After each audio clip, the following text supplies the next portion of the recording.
Today we'll learn how to update the thumbnail of existing video on YouTube.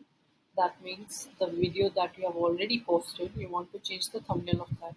So to do that, you have to first go to studio.youtube.com with your account where you have the video.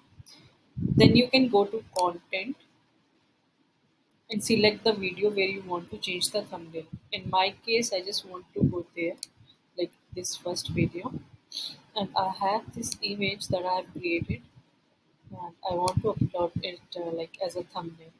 So to do that, you can just scroll here and see thumbnail. Click on upload thumbnail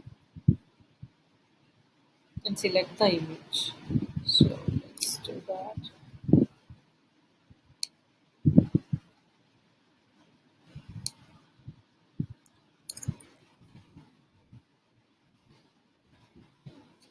Okay, this one. So here it is. Okay. It says uploading, and once it is uploaded, I'm going to save it.